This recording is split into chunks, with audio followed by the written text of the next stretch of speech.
Media Melanie Talks TV. I'm Melanie, and today I am back to talk about what could be one of the most wild episodes of Severance in the series so far, and potentially my new favorite episode.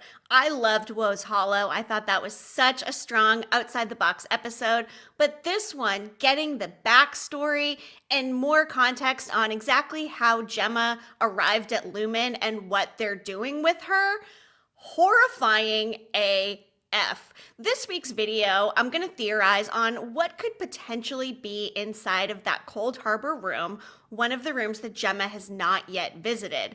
It's funny because I'm covering School Spirits on Paramount Plus. We're nearing the end of season 2, and the cast has said the ending is going to be much worse than we expect. They said, think of the worst thing, and it's even worse than that. That's where my head kind of went with this Cold Harbor thing. We've seen some pretty unpleasant circumstances for Gemma, getting work done on her teeth, being forced to write Christmas thank you cards.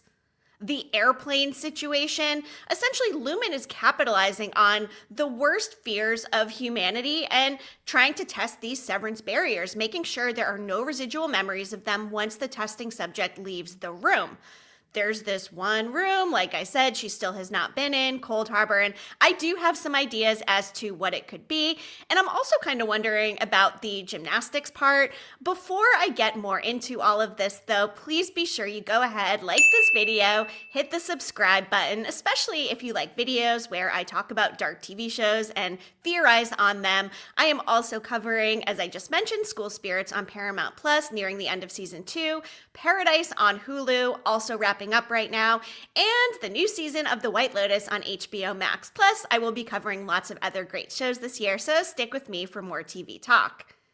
One of my biggest questions about this episode in general, before we get into the speculating about the Cold Harbor room, is were they targeting Mark and Gemma from the very beginning? We saw them, they met at their college, they were both professors, donating blood. The Lumon watermark was there. Is this how Lumon scouts its employees?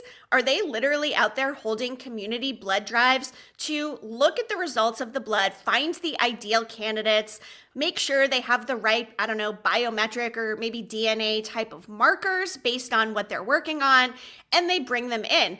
We did see Mark and Gemma obviously having troubles conceiving a baby, going through the IVF journey, and their marriage does start to struggle. When they went to that IVF office, I'm sure everybody else noticed as well that the doctor, Dr. Maurer, who's down there working with Gemma on the testing floor, was at the IVF facility. So this raises so many questions. Given her and Mark were struggling with their marriage at the time, do we think that Gemma signed up for this and knew, eyes wide open going in, that she would be locked in this testing floor? What did Lumon promise her if that's the fact? Did they say, hey, you do this for us, we will give you a child, or we will help you conceive a child with our new technology? Would she have actually faked her own death for the man, Mark, who she loves, her husband, even though they were kind of going through it? We can tell based on the way Gemma is feeling about her husband, asking about Mark, and realizes she's probably never going to see him again, even tries to escape unsuccessfully, unfortunately. But I just don't buy that she would have been, okay, sign me up for this, name on the dotted line. Yes, let's fake my death in a car accident, bring in a body from the morgue, and fool my husband so we can eventually recruit him into whatever this weird experiment is. Or was there some other sort of process that allowed Gemma to get in? Did they trick her under false pretenses potentially? What do you guys think? Was it something that Gemma went in knowingly for? Or is it kind of a medium ground where maybe they promised her something and it seemed appealing at the time because her marriage was going through some issues? I'm really dying to know. And again, we have the doctor that was at the fertility clinic. We then had these cards that we saw back in season 1 being mailed to Gemma, and she likens it to those things where you draw a turtle or a dog, bunny, or whatever it is. But it seems like this is a precursor to officially recruiting these people. Okay, step 1, you give the blood. Step 2, oh, IVF? Okay, cool. We're going to start recruiting people there too. And the comment that was made about Gemma, Mauer tells her she is siring a new world. I mean, hello, that obviously ties into pregnancy as well. She doesn't seem to be looking pregnant down there on the severed floor. She's been there a couple years, so I don't think that's it. But we know about these revolvings, the fact that they seem to be trying to bring Kier's image back in other people. We now know Gemma is not a robot, but they are obviously doing something mentally. And not only that, we have these essential body doubles of our microdata refiners working in this other room, reacting to the facial expressions as they're working, watching Mark's reaction to when he's putting these numbers in and making other numbers. What does that mean? Is this all a double type of process because they are making this more into a consumer severance version and perhaps making an AI model of it so that the work MDR is doing is going to translate into whatever algorithm this secondary group is working on?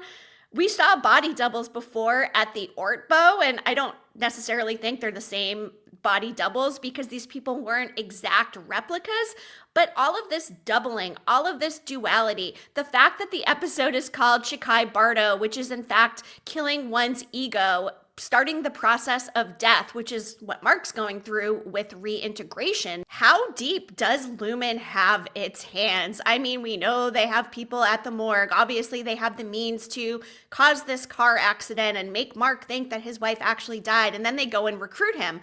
Something I mentioned before was the fact that I thought Kobelvig was initially the one who recruited Mark with her big vested interest in Cold Harbor. And whether or not that's true, I also hope we are getting more Kobelvig. I mean, Devin pretty much tried to call her, was shot down, where Gabi ends up leaving, which first of all, I mean, I didn't even know if Mark was going to end up, but just the heartbreak of this episode. And it was beautiful from a visual standpoint, horrific from a storytelling standpoint. Lumon seems to be even more evil than we initially thought. And back to that comment that they make to Gemma, yes, she's siring a new world, and that when she goes to Cold Harbor, the world will see you again, and you will see the world. Then she goes on to ask if she'll get to see Mark again, and Mauer says, Mark will benefit from the new world that you're building. Kier Egan, he will wipe away Mark's pain just like he did Gemma's. It seems like we are never going to get to see them together again, and what a tragic love story that is. Another thing I was curious about, are they lying to Gemma about the fact that Mark has found somebody else and is remarried and has a daughter on the outside? At first I thought, okay, maybe this is a time jump. Maybe it's a year from now and Mark is married to Helly and they do have this child. But I do think it is a bold-faced lie because obviously we know Mark is only 96% done with Cold Harbor. If Cold Harbor was completed, then I would assume this would be at a different point in time. But because we know they're still working on Cold Harbor, it does track. This is the current time, and they are just bold-faced lying to Gemma. And if she did sign up for this on purpose, could she have known what exactly she was getting herself into? You think they're disclosing that you're going to be getting your teeth worked on every single day for XYZ days over a couple of years? I mean, talk about torture. This is not scientific experimentation. This is literal torture, which is bringing me to the crux of this video. What the heck are they going to torture her with inside Cold Harbor? And why will that mean the world will see her again? I've got a few ideas. And first and foremost, with that comment that the world will see her again after Cold Harbor, could it be a situation where they relive her death, where she has to replay this tragic car accident? And I'm not sure logistically how they would do that without physically harming her body, but it seems like Lumon has the capabilities and technology to do whatever they want. And even going back to my Ortbo video, I mean, could that have just been a big virtual reality type of environment similar to these smaller rooms that they're setting up? And also, can we just talk about the fact that our guy Irv was having memories of the testing floor? Is it possible he spent time there doing what Gemma was doing and they eventually let him go back out in the world and then bring him in as an innie to work in MDR? If that would follow suit, then would they let Gemma go and then bring her back in in MDR to somehow complete this circle? Would she be working with Mark at that point? Will Mark even still work at Lumon once Cold Harbor is over? Okay, Cold Harbor, that is the reason we are here. What are some of the worst possible things they could torture Gemma with? And like I said, her death. Will they make her relive this death, whether it is in a car accident or perhaps they have some other type of protocol just to simulate death in the experience? I mean, gosh, we had another near-death experience in this season. We had Helly being basically waterboarded by Irv at that Ortbo. Will it be a similar situation to that? And then will she go back to the Cold Harbor room more than once? Will she have to relive these traumas, relive whatever this terrible thing is that's going to be in there to test the barrier and make sure she can't remember it? If they make her go through that over and over again, I mean, I can't. It is so horrific to think about. Other things that could be happening in the Cold Harbor room, and this one is really tragic and maybe some trigger warning here for miscarriage and loss of a child, but what if they make her relive having a miscarriage? Or what if it's some sort of fake scenario where she has to mock give birth to like a dead child or something? I mean, what could be worse than that? The fact that they had that scene where Mark walked in on Gemma in the shower, will it be something like that? Did they harvest a bunch of her worst memories, or was this part of the intake, the psychological study to get her involved in here, sending her these cards? Do they have an encyclopedia and table of contents of Gemma's worst memories? And will this be it? And what's the worst one?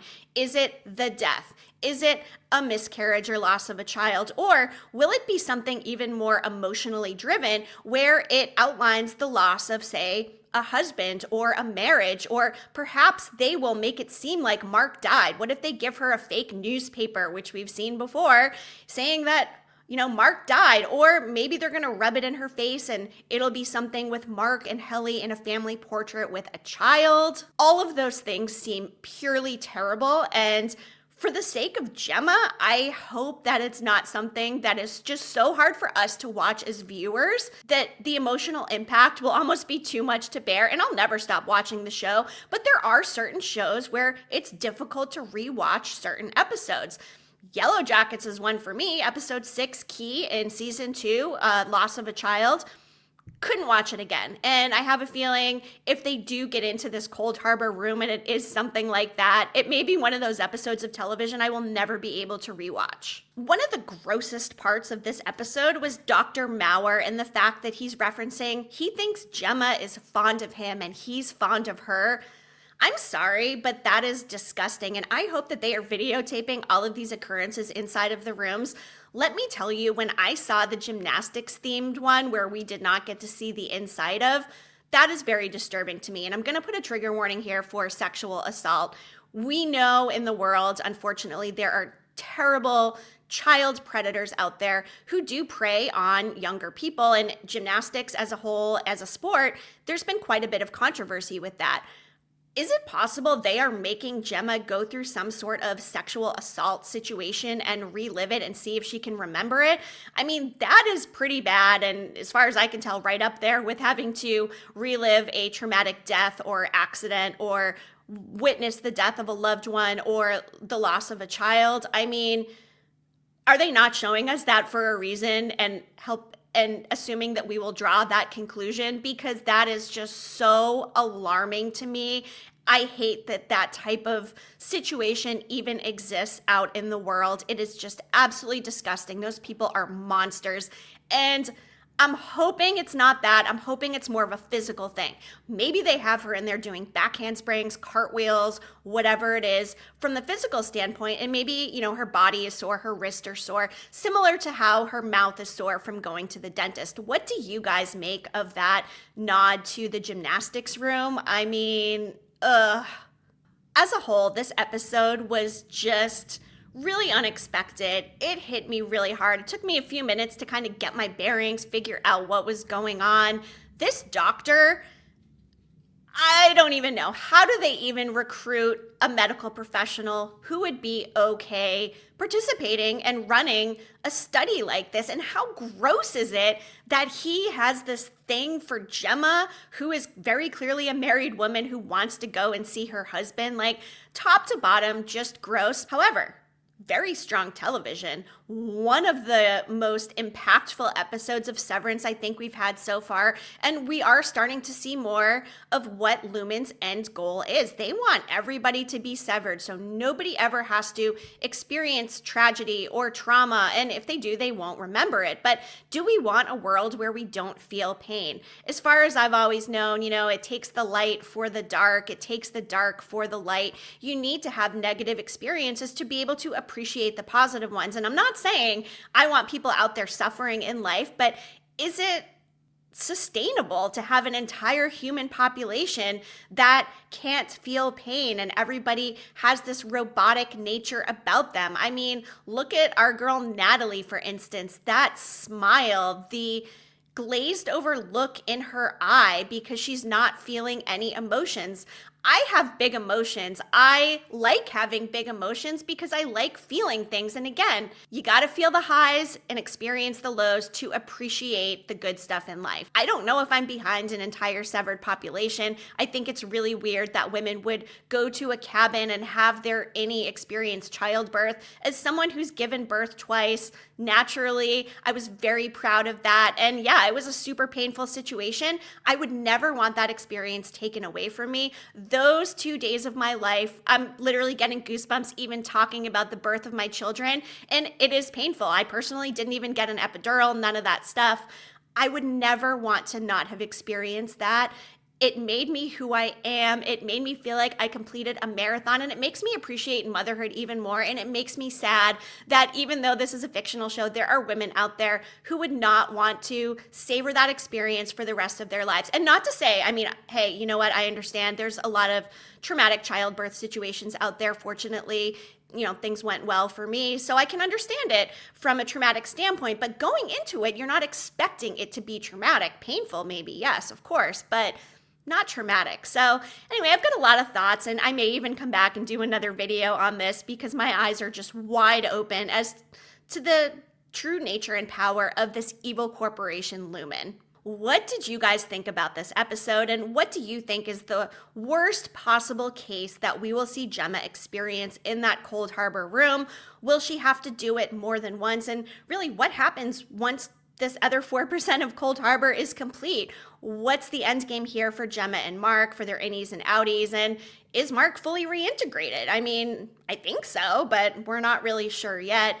Will they bring Miss Casey back to the severed floor? I mean, I kind of doubt it, just given that they know something happened with Mark and the OTC. But anyway, you guys, just wow. I absolutely give all the props to Dan Erickson and Ben Stiller. I do think that if we're talking about landing planes for a season, we've got a couple episodes left, but everything they've given us this season makes me think, wow, this finale is going to be something perhaps akin to the finale of season 1, which was, insane episode of television. Please go ahead, like this video, make sure you hit that subscribe button. As you can tell, I love talking about television, and I just appreciate everybody being here for it. So I'll see you again next time. Don't miss my Severance coverage again next week, and then the other shows I am talking about as well. Thanks for being here. Media Melanie, clicking off.